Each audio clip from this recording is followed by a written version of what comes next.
Assalamualaikum.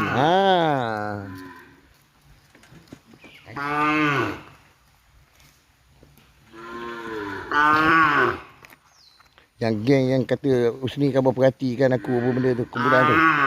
Itu kumpulan scammer.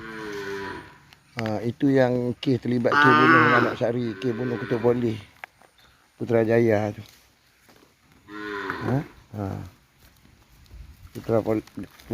Putrajaya punya polis tu.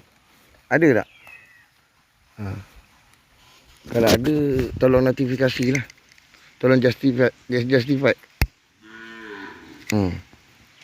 Dia ada sesuatu dekat situ.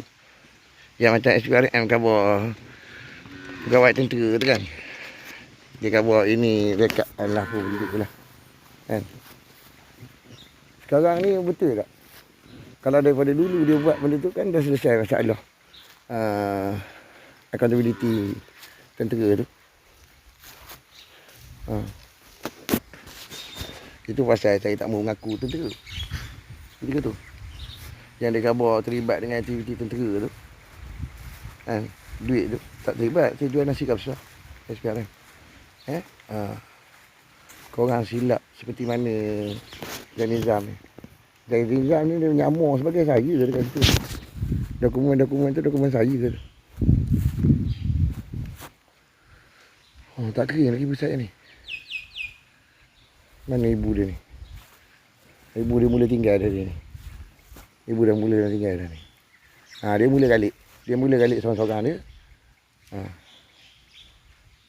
Dia mula galik seorang-seorang dia. Dia mula galik. Okey. Di situ nasi kapsah tu 2,000 pack. Untuk 20,000 pack untuk 5 hari.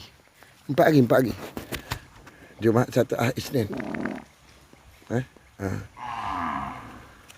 Selama 7 bulan, 8 bulan tu lebih 400,000 pack bungkus RM22.